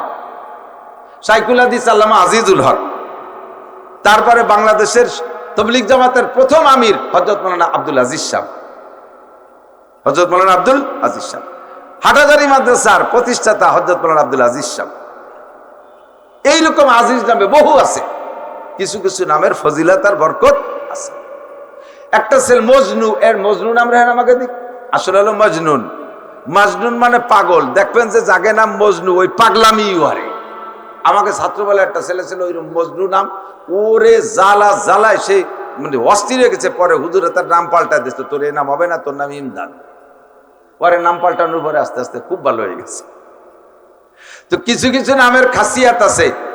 আব্দুল গফফার নাম যাদের, তাদের ভিতরে এরকম সহনশীলতা, তাদের ভিতরে এরকম ধৈর্য, তাদের ভিতরে ক্ষমার যোগ্য বেশি। আপনাদের আমাদের পীর সাহেব আব্দুল গফফার সাহেব হুজুর দেখেন আছে না নাই? নগরকান্দার পীর সাহেব খুব বড় মনের মানুষ না? আমার তো মনে হয় না যে হুজুর জীবনে কেউ একটা পিটেন দিছে। আমার মনে হয় না যে হুজুর কেউ কইছে তুই এই কাম করলি, এও বলেন। এত বড় সহনশীল মানুষ এই গফফার নামের। আবার কহার নামও খুব বড় কঠিন নাম। এই কহার দিয়ে মিলে আব্দুল কহার। খালি কহার তো হবেই না, নাম হলে কি হবে? আব্দুল কহার। রাখবেন না, রাখবেন না মানে কি খবর, নিষেধ করে ফেললাম একেবারেই ঠিক না। মানে অন্য অন্য নাম রাখার চেষ্টা করবেন, এটা নিষেধ করতেছি তা করতেছি না। কহার মানে রাগী, কহার মানে খুব খুব মেজাজি, খুব মেজাজি। যাদের নাম এইরকম আব্দুল কহার হয়, তারা হয়ে বসতে পারে মেজাজি। আল্লাহ পাক তার কহার নামের সাথে যখন শেষে আত্মপ্রকাশ করবে, ধরা পড়তে থাকবে পাইকারি দরে, পাইকারি দরে। সালে সুতো এ বাহানা সে বাহানা, নানান বাহানায় ধরতে তালে থাকে। লাস্টে যাই একজন ডাকছে, হ্যাঁ তাহলে দিকায় খোলামুল নামা, ইকরা কিতাবাকা কাফা বিনাফসিকা আল-ইয়াওমা আলাইকা হাসিবা। তোমার সাথে আমার মৌখিক করে ঝগড়া হবে না, তোমার কিতাব খোলো। ওয়া কুল্লু ইনসানিন আলজামনাহু তায়রাহু ফি উনুকিহি ওয়া নুখরিজু লাহু ইয়াওমাল কিয়ামাতি কিতাবান ইয়ালকাহু মানশুরা। দুনিয়ায় থাকতে জীবন ভরে যা করেছো ফেরেশতারা সব লিখে তোমার গলায় ঝুলিয়ে রাখছে। এ যুবক আমার দিক তাকাও, কলেজের পিছনে দাঁড়িয়ে কার সাথে গল্প করেছো, একেবারে ডেট তারিখ জায়গা আর প্রতিষ্ঠান সহ ভিডিও করে ফেরেশতারা তোমার গলায় ঝুলিয়ে রাখে। কোন জায়গা যে কি করছো না করছো, গভীর রাত্রে কম্বলের তলে শুয়ে শুয়ে ফেসবুক আর ইউটিউব আর মোবাইলে কি কি দেখছো, ওই সব কম্বল টম্বল ঘর সহ ঠিকানা সহ লেখা কুল্লা ইনসানিন আলজামনাহু তায়রাহু ফি উনুকিহি। মরণের সময় তাবিজ বানায় তোমার গলায় ঝুলিয়ে রাখা হয়। হাসরের মাঠে আল্লাহ পাক বলবেন, আজ নাফতা কাজা, আজ নাফতা কাজা, তুই কি এই গুনাহ করেছিস, তুই এই গুনাহ করেছিস। প্রথম চান্সে সব মানুষ অস্বীকার করবে। রব্বুল আলামিন জীবন ওই গুনাহ চিনিও না, কাছেও যাই নাই। আল্লাহ কয় নাকতিমু আলা আফওয়াহিহিম ওয়া তুকাল্লিমুনা আইদিহিম ওয়া তাশহাদু আরজুলুহুম বিমা কানু ইয়াকসিবুন। মিথ্যে কথা বলা শুরু করছিস তো জবান বন্ধ করে দেব, কথা বলতে দেব না। যে অঙ্গ দিয়ে গুনাহ করেছিস ওই অঙ্গে তোর পক্ষে তোর বিপক্ষে সাক্ষী দেবে। ঠোঁট দিয়ে তুই অন্যায় করেছিস, ঠোঁটে তোর বিপক্ষে বলবে। জিহ্বে দিয়ে অন্যায় করেছিস, জিহ্বে তোর বিপক্ষে বলবে। চোখ দিয়ে অন্যায় করিস, চোখে সেই কথা সাক্ষী দেবে। কান দিয়ে গান শুনেছিস, তুই অস্বীকার করছিস কোনোদিন শুনি নাই, ওই কানেই বলবে জি আল্লাহ আমি বহুত শুনেছি। পায়ের বিপক্ষে বলে, পায়ে স্বীকার করবে আল্লাহ ওই গুনার জায়গায় আমি নিজে হাতে নিজে পায়ে হেঁটে গেছি, আমি কোনো মতে যাবো না। 2-3 বার আমার হাঁটুর মধ্যে ব্যথাও আসছে। আমি কই পারতেছি না, কাটতে পারতেছি না। ও শয়তান আমার ঠেলে টুলে বাস বদলে বাধাই দিয়া খোঁচাতে খোঁচাতে সেই জায়গায় চলেই গেছে। আমি কোনো মতে পরের গাছের এই কদু কাটবো না, লাউ কাটবো না, এই মালগুলো চিন্তাই করবো না। আমি হাত সেই সময় কেমন যেন ব্যথা করতেছিল, ও জোর করে ট্যাবলেট একটা খাইয়া প্যারাসিটামল খাইয়া সে হাতের মধ্যে শক্তি বানাইয়া ওই জায়গায় যে আদ্যেই আকাম করছে। সবাই আপনার বিপক্ষে সাক্ষী দেবে, এরপরে আপনার জবান খুলে দিয়ে বলবে কি কইস, এবারেরা কি কয়। আপনি তখন আবার বলবেন আল্লাহ এই সব আমার অঙ্গ, যে অঙ্গগুলোকে আমি যত্ন করেছি, লালন পালন করেছি, যাদের আত্মতৃপ্তি দেওয়ার জন্য, যে অঙ্গরে আনন্দ দেওয়ার জন্য আমি এই অন্যায়গুলো করেছি। চোখে দিয়ে অন্যায় করেছি, চোখে খুশি হবে। হাতে দিয়ে অন্যায় করেছি, হাতে খুশি হবে। চুলকে দিয়ে অন্যায় করাইছি, চুলে খুশি হবে। এদেরকে খুশি করার জন্য করেছি। আজকে দেখি সবই আমার বিপক্ষে, সবই আমার শত্রু। রব্বুল আলামিন ওরা কি সবই সত্যি কথা বলে? আল্লাহ কা ইকরা কিতাবাকা কাফা বিনাফসিকাল ইয়াওমা আলাইকা হাসিবা। ওরা মিথ্যে কথা বলে, তুই মিথ্যে কথা বলিস না। কে কি করিস তোর সব তোর আমলনামায় আছে। আপনার সামনে অডিও করে, ভিডিও করে সব দেখাই দেওয়া হবে। আপনি চোখ খুলে খুলে দেখে দেখে বলবেন। কুরআন শরীফের আয়াত পড়বেন, লা ইউগাদিরু সগীরাতাও ওয়ালা কাবীরাতান ইল্লা আহসাহা ওয়া ওয়াজাদু মা আমিলু হাজিরা ওয়া লা ইয়াজলিমু রাব্বুকা আহাদা। আরে কপাল, আরে পুরা কপাল, এতে যা করছি জায়গা সহ লিখে তুইছে, ছবি করে তুইছি, একটা ছোট বড় কোনো তা ছাড়ে নাই। আল্লাহু আকবার। ওই লোকটা বলবে তাহলে তোর আমলনামা দেখার মধ্যে কি? কয় যে একটা নেকিও নাই, আর কোন প্রকার গুনাহ করতে বাদ নাই। চতুষ্পদ জন্তুর সাথে আমি যৌন অন্যায় করেছি, ইত্যাদি ইত্যাদি সব ওর মধ্যে লেখা আছে। এবার আল্লাহ পাক বলবেন এই ফেরেশতারা, আমার দিক হুজুহু ফাগুল্লু সুম্মাল জাহিবা সল্লু। ওরে ধর, পিঠ মুড়াতে গলার উপর দিয়ে শিকল দিয়া, শিকল দুটা শিকলটা টাইনা হাঁটুর নিচে দিয়ে নিবি, গলারে হাঁটুর কাছে টাইট করে বানলি কি আর নড়ার কায়দা থাকে? হাত বানলেও দৌড়ানো যায়, আরে পা বানলে হাত দিয়ে কিছু করা যায়। আর গলারে টাইনে যখন পিঠের হাঁটুর সাথে টাইট করবে, বাঁধে টাইট করে ফেলবে, তখন আর নড়া চড়ার কায়দা থাকবে না। ফেরেশতাদেরকে বলবে সুম্মাল জাহিমা সল্লু, এখান থেকে একটা পিটেন মারবা, একে পিটেনে জাহান্নামে পৌঁছাই দিবা। সুম্মা ফি সিলসিলাতিন যারুহা সাবউনা যিরান ফাসলুকু। হে আমার যুবকরা একটু কান লাগায় শোন। আল্লাহ পাক বলেন সুম্মা ফি সিলসিলাতিন যারুহা সাবউনা যিরান ফাসলুকু। ওই শিকলের সাথে আর একটা শিকল বাঁধা হবে 60 গজ লম্বা, সাবউনা যিরান 70 গজ লম্বা। এই শিকলটা বাঁধে ফেরেশতার হাতে ধরাই দিয়ে বলবে ফেরেশতা তুমি পুলসিরাতের উপরে দাঁড়াও। বাঁধা হবে যেই বডি, ছোট্ট বডিকে বাঁধা হবে, কিন্তু এই ছোট্ট বডিতে শাস্তি দিয়ে তৃপ্তি পাবে না ফেরেশতারা। এই জন্যই বডিটারে বড় বানানো হবে। বডি যত বড় হয় সাজা শাস্তি উপলব্ধি তত বেশি হয়, অনুভব তত বেশি হয়। পিটাইতে পিটাইতে কয় নাও নাও রে পিটাইয়া বড় বানাও। কয় কিভাবে পিটাবো? পুলসিরাতের উপরে দাঁড়াইয়া ওই শিকলটা ধরিয়ে, যেই শিকলের সাথে এই শিকল বান্ধা, এই শিকলের সাথে ওই শিকল বান্ধা, ফেরেশতারা জাহান্নামের এ পাশে এক পিটান দেবে, ও পাশে এক পিটান দেবে। পিটাইতে পিটাইতে বডিটারে এত বড় বানাবে যে মুখখান আর মুখমণ্ডল আর ওই মুখের ভিতরে গহ্বর এত বড় হবে, এক একটা দাঁত হবে অহুদ পাহাড়ের সমান। এরকম 32টা দাঁতওয়ালা মুখখান কত বড় হবে, বডিটা কত বড় হবে।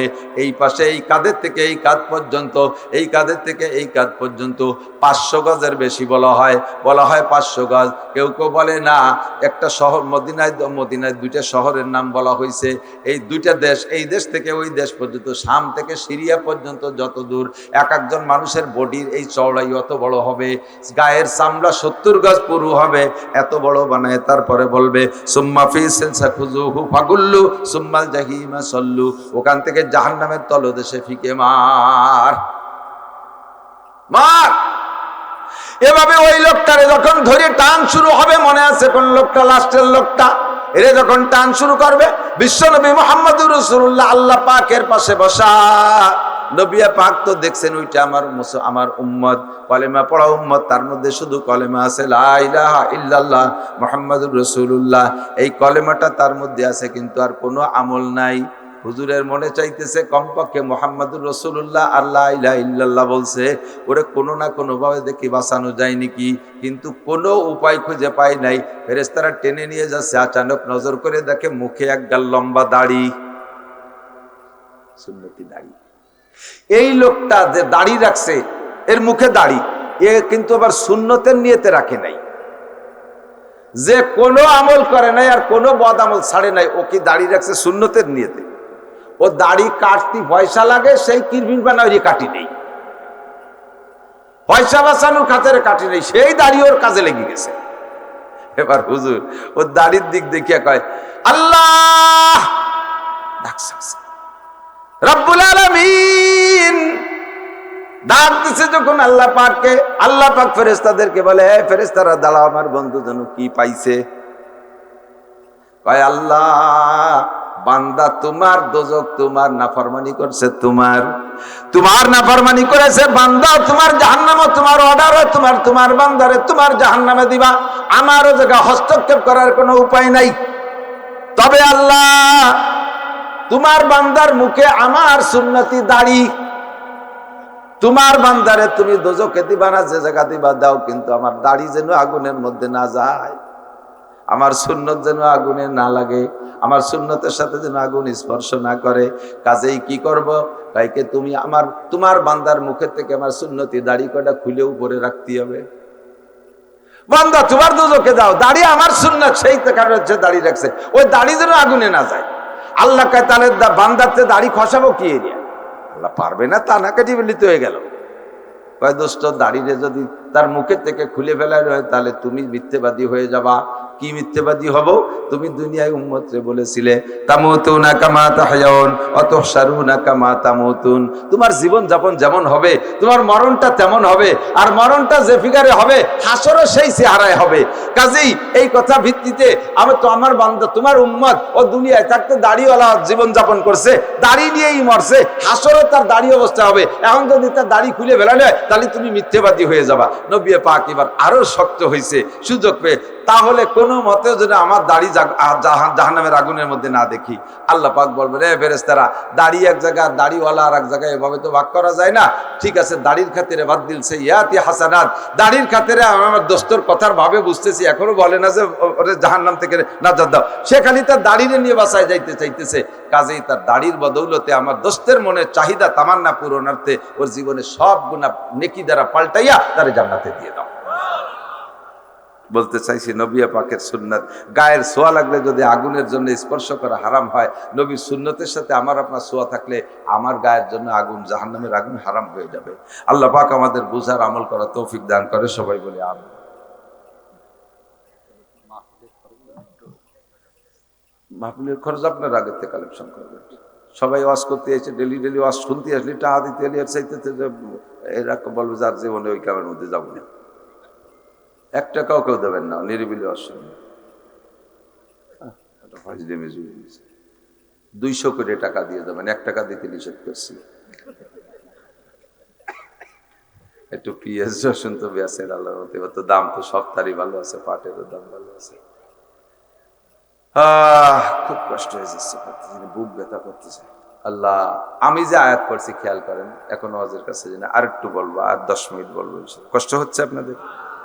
যুবকরা একটু সিদ্ধান্তে নাও শোনা, তাহলে আজকের থেকে কয়েকটা সুন্নাত, 3-4টে সুন্নাত বলবো, বেশি বললে সব আমলে আসবে না। একটু নড়াচড়া করলে পারা কিন্তু গুনাহ হয়ে যাবে। একটুক টাইমে পেশাব আসার কথা না, একটুক টাইমে পেশাব আসার কথা না। একটুক টাইমে পেশাব আসলেই তাহলে বোঝা যাবে যে ডায়াবেটিস হয়েছে। ভোরবেলা ফজরের নামাজ পড়িয়ে 7-8 মাইল দৌড়বা, সেদিন ইনশাআল্লাহ। বুড়ো মানুষ বসে রয়েছে, নড়তেছে না, যুবকরা তো দাঁড়াতে আছে। কয়েকটা সুন্নতের পর আমল করা যাবে তো ইনশাআল্লাহ? হ্যাঁ, একেবারে হাতে গোনা কয়েকটা বলবো, 4টে সুন্নতি বলি। 1 নম্বরে, এদিক 1 নম্বরে পাকা সিদ্ধান্ত নিতে হবে, আজকে থেকে দাড়ি কাটবো না। ওই যে হুজুর এইটা বাদ দেখো না, আর 3টে করি না, এইটা বাদ দেবো কেন?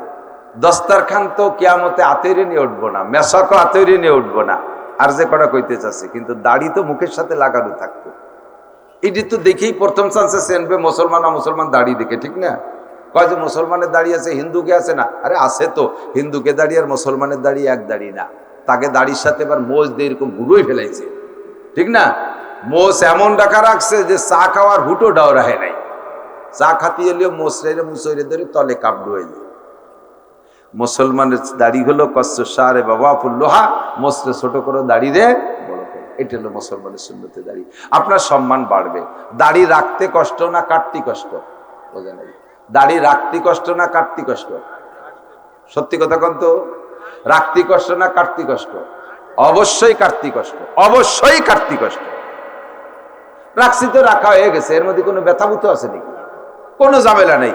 এতে মেলা ওজন করতেও তাও তো টের পাই না, কিছুই টের পাই না। কোন পাখি কটটুক ওজন, সারা দাড়ি মিলে 5 গ্রাম ওজন হতে পারে। কি ওজন? কোনো কষ্ট নেই। কিন্তু কাটতি ধুমসা কষ্ট। বেলেট দিয়ে যখন পুষায়, যত ভালো ধারালো অস্ত্র দিয়ে কাটুক না কেন, ব্যথা করেই করে, ব্যথা করেই করে। এই মোষ পরিষ্কার করি বেলেট দিয়ে, তাই তো ব্যথা করে। তা সারা খান মুখ রে সপ্তাহে 2 বার এইভাবে চাইছিয়ে ফেলায়, কি কষ্ট। আর যদি সেলুনি দিয়ে কাটে, আর পয়সা দেওয়ার অভ্যাস যদি কম হয়, যদি কিরপিন পাল্টি হয়, সেলুনে লাগে পয়সা তেমন ভালো দেয় না, 3-4 বার কাটিয়ে একবারের টাকা দেয়। স্থানীয় মানুষ সেলুনের, হিন্দুরা কথাও করতে পারে না, এই কাটে। তাহলে তোমার মতো এরকম শেষরার দাড়ি ভালো বেলেট দিয়ে কাটে না। যেই বেলেট দিয়ে শাস্তিছে, আল্লাহু আকবার, খরাত খরাত খরাত খরাত শব্দ হচ্ছে, কেউ যেন ছাগল চলতেছে। আর ব্যথায় মুখ লাল হয়ে যাচ্ছে, জায়গায় জায়গায় গোড়া উগলিও যাচ্ছে। কি এরিস, এ কিছু ব্যথা হয় এখন। ভালো বেলেট দরকার, টাকা দিবানে 5টা আবার ভালো বেলেট। এরে যে বেলেট ধরছে না, ওই বেলেট দিয়ে আগে 2-3 জনের দাড়ি শেভ করছে, এরপরে 5-6 জনের বগল চাচ্ছে ওই দিয়ে, এরপরে ধরছে ওর মুখ। তাহলে কি কষ্ট দাড়ি কাটতে। দাড়ি রাখলে সম্মান না কাটলি সম্মান? কাটলি সম্মান।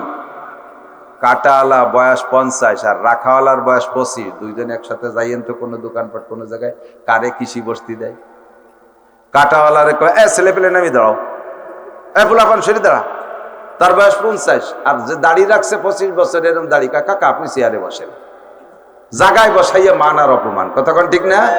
তো দুনিয়ায় যেমন পার্থক্য, হাসরের মাঠে ওইরকম হবে প্রত্যেক। আর পাশাপাশি আরেকটা হলো, সুন্নত গুলো সব, যত সুন্নত আছে বডির সাথে, যত সুন্নত আছে, এই সুন্নত গুলো হলো ইমানের বেড়া। বুঝতে পারি নাই? শরীরের সাথে যে সুন্নত গুলো আছে, এই সুন্নত গুলো ইমানের বেড়া। দাড়ি কাটা অবস্থায় যে ভাষা ব্যবহার করা যায়, মুখে দাড়ি রাখা অবস্থায় কিন্তু তা যায় না। কিছু হলেও বিবেকে বাধা দেয় যে একগাল দাড়ি নিয়ে এমন কথা কব, কতক্ষণ। খালি মাথায় যে কথাগুলো বলা যায়, যে কাজগুলো করা যায়, টুপি মাথায় দিলে তা করা যায় না। প্যান্ট শার্ট টাইকট পরে যে আকামগুলো করা যায়, বড় একটা যুব্য গাই দিয়ে তা করা যায় না। এই সুন্নতে আপনার ওখান থেকে ফিরেই ফেলে, বিবেকে বাধা দেয়। যা যদি দেন টুপি মাথায় দিয়ে গালাগালি হতে যায় নাকি? যদি গালাগালি একান্ত করাই লাগে, খুলে পকেটে থেকে শুরু হয়। তার মানে এই টুপি থাকতে আর কাজানো যাচ্ছে না। প্রত্যেকটা সুন্নত ইমানের বেড়া। 1 নম্বর ইমানের বেড়া সুন্নত হলো দাড়ি, কতক্ষণ। পাশাপাশি দাড়ি রাখলে আদ্যে দেখেন কি সুন্দর রেসপন্স করে। দাঁড়িয়ে লাগে আদ্যে দেন কি সুন্দর লাগে। এই মুখের সাথে যদি ছোঁয়া লাগে, সেও খুশি হবে, ঠিক না? নরম নরম। আর দাড়ি কাটার পরে একদিন পরে একটু একটু আগাবার হয়েছে, ওই মুখ দিয়ে কোনো জায়গা যদি ডলা দেয়, আর সিরিজ কাগজের মতো সিরিজ দেবে না। ডলা যে আনে দেবেন সেটা আপনার ব্যাপার, কিন্তু ডলা দিলি সে চিল্লে উঠবে না। তাহলে দাড়ি সহ এক মজা, দাড়ি কাটলে আর এক শান্তি। দাড়ি রাখার মধ্যে সব ফায়দা। 2 নম্বর সুন্নত হলো, আজকে থেকে পকেটে একটু মেসওয়াক আর টিস্যু, মেসওয়াক আর টিস্যু, 2টো জিনিস রাখেন। যুবকরা রাখবা পকেটের মধ্যে, ছোট্ট একটা মেসাক বানানো, একটা মেসাক আর একটু টিস্যু পেপার রাখবা। মেসাকে অজু বানানোর সময় একটা ডলা দিবা, ওইভাবে নেকি বাবা। আর টিস্যুটা পকেটে থাকলে পেশাবের সময় ব্যবহার করলে তোমার শরীরটা, প্যান্টটা পাক থাকবে। যুবক এসে আমার জড়ায় দিল, হুজুর আমি আপনার কঠিন ফ্যান, ইংরেজিতে কয় কঠিন ফ্যান। কিন্তু কঠিন ফ্যান মানে কি? বাতাস দিয়া ফ্যান না ভাতের ফ্যান?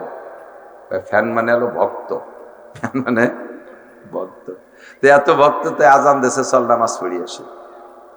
হওয়া পড়া তো দরকার, কিন্তু আজকে হবে না, শুক্রবার তো শুক্রবার বাড়ি চল, এখন গেলে অসুবিধা কি? কয় যে এই প্যান্ট পরে মসজিদে গেলে আর মানুষের নামাজ হবে না। এই 7 দিন ধরে পড়তেছি, ঠিক মতো পেশাবের থেকে পাক হই না, দাঁড়ায় পেশাব করি, টাইট থাকে, আটা দেওয়ার পরে খানিক পরে ওই একই জায়গায় তো ডেলি 7-8 বার পেশাব করি। এই পড়তি ওই সামনের ওইটুক সুসো মরা গন্ধ হয়ে গেছে। আমারে মসজিদে নিয়ে না, আর সবার নামাজ মাইর খেয়েছি। তুমি কেমন মুসলমান? এনি টাইম মসজিদে যার যোগ্যতা তোমার পোশাকের মধ্যে নাই, শরীর না পাক, কাপড় না পাক, এই অবস্থায় যদি তুমি মারা যাও, বলো তো তোমার জানটা নেবে কিনা? আর পবিত্র অবস্থায় পোশাক পাক, শরীর পাক, এই অবস্থায় যদি তোমার মৃত্যু হয়, এনি টাইম যে কোনো সময় মৃত্যু হতেই পারে, কতক্ষণ যে কোনো সময় হয়ে যেতে পারে না? তাহলে ওই সময় তোমার মৃত্যুটা হবে ইমানই মরণ, জান্নাতের ফেরেশতারা তোমার জানটা নিয়ে যাবে। কন্যা সুবহানাল্লাহ। তাহলে এই দুইটা সুন্নাত, দাড়ির সুন্নাত, ঢিলাকুলুকির সুন্নাত আর মেসকের সুন্নাত। ঠিক আছে, আজকের থেকে খানা খাবো দস্তারখান বিছাইয়া, যত খাবার পড়বে খুঁটে খাবেন। খুদার কসম রুজির বরকত আল্লাহ বাড়াই দেবে, আল্লাহ রুজির বরকত বাড়াই দেবে, আল্লাহ রুজির বরকত বাড়াই দেবে। যে কটা মাসালা শুনলেন, 60 বছর নফল নামাজ নফল রোজার চেয়ে বেশি নেকি, আর আমল করলে প্রত্যেক এক একটা সুন্নতের বিনিময়ে 100 শহীদের নেকি। কন্যা সুবহানাল্লাহ।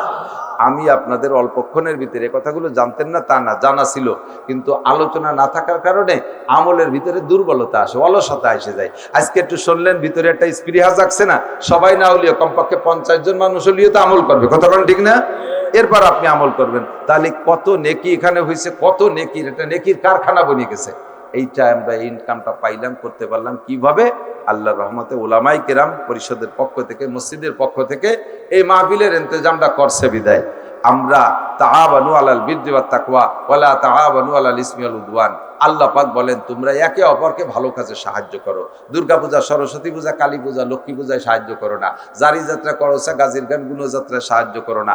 মালি মামলা কোর্ট কাছারিতে সাহায্য করো না, ওর ভিতরে 90% মিথ্যে কথা, ও জায়গায় সাহায্য করো না। অথচ এই দেশের মানুষ কি যে বোকা নাকি চালাক, আমি কি কব আপনাকে সামনে, আপনাকে বোকা করলে কষ্ট পাবেন, এই জন্য ধরেন বোকা করলাম না। সারা বছর ভরে পাট পিঁয়াজ কষ্ট করে বানাইয়া তৈরি করে তাই বেছে বেছে উকিল মুক্তার পুলিশ দারোগাকে দিয়ে বেড়াচ্ছেন। আবার এবার রেডুন বেচা হয়ে গেছে, পুলিশকে দাওয়াত দিতেছেন, পুলিশ রেডি থাইও আগামী পিএস বেশি টাকা দেবো, ওই সময় বাদাবাদি গাঞ্জাম, এর আগে আর বাজাচ্ছি না। ফিরে পিএসের কটা দেওয়ার পরে ফিরে আবার পাট বেচে দেওয়া শুরু করেন, যার কারণে সচ্ছল হতে পারতেছেন না। এই দেশে যে ফসল আল্লাহ দেয়, যে দামি ফসল সোনালী আঁশ, এই নগরকান্দা সালতার পাটের নামে হলো সোনালী আঁশ, অন্য অন্য জায়গার পাটের এই চেহারা না। আর সেই সোনালী আঁশ বেশি একটু সোনা কিনে বন্যা হয়ে দিতে পারলেন না। আপনার সোনালী আঁশ বেচাটা হয় দিয়ে দারোগার বন্যা গলায় নেকলেস বানাই। আল্লাহর কাছে দোয়া করেন যেন এই গ্যাঞ্জাম ফাসাদার না করি আমরা, বলেন আমিন। একটু সভ্য হন, একটু ভদ্র হন, একটু শান্ত হন, মাথাটার একটু ঠান্ডা করেন। যত গরম হোক না কেন, যেই গরমের কারণে আমার অর্থদণ্ডী যায়, আমি সেই গরম হতে যাবো কেন? আমার ভাই আমার কাছ থেকে 2 জায়গা আছে, তা ছাড়িয়ে দিলি 2 জায়গার দাম 200 কোটি টাকা না? বাড়ির ধারে 2 জায়গায় সালতার এইসব জায়গা 200 কোটি টাকা, কয়টা? 2000 টাকা। তাই ছাড়বেন না বলে গন্ডগোল বাঁধাইয়া 2 ভাই বাড়ি বাড়ি বাঁধাইছেন, কোর্ট কাছারিতে লাখ লাখ টাকা দিয়ে দিচ্ছেন, অথচ 2 জায়গা ছাড়তে পারলেন না। একটু পিছনে ব্যাকগ্রাউন্ডে বুঝলে, ভবিষ্যতে একটু ভাবলেই আপনি শান্ত হয়ে যাবেন। আমি দোয়া করি আল্লাহ এই এলাকার মানুষকে তুমি গ্যাঞ্জাম ফাসাদ থেকে হেফাজত করো, বলেন আমিন। আজকে ওলামায়ে কেরাম মাহফিল মিলেছে, একটু যদি আপনারা সাহায্যের হাত বাড়ান তাহলে তাদের এই আয় ব্যয়ের ভিতরে একটু সহযোগিতা হলে সামনে আরো হিম্মত করবে। আমরা তো দেশি হুজুর এই গ্রামে গ্রামে, এই বছর সেই ফরিদপুরের 9 থানায় আমি 100 মাহফিল রাখছি। প্রত্যেক গ্রামে গ্রামে কয়েকদিন পর দেখবেন পোস্টার কারে কয় কি ওয়াজ করবো, আজই খুঁজে পাই না, এই একটাই গাইয়ে বেড়াবো, শুনলি শুনবেন, না শুনলি বাড়ি চলে যাবে।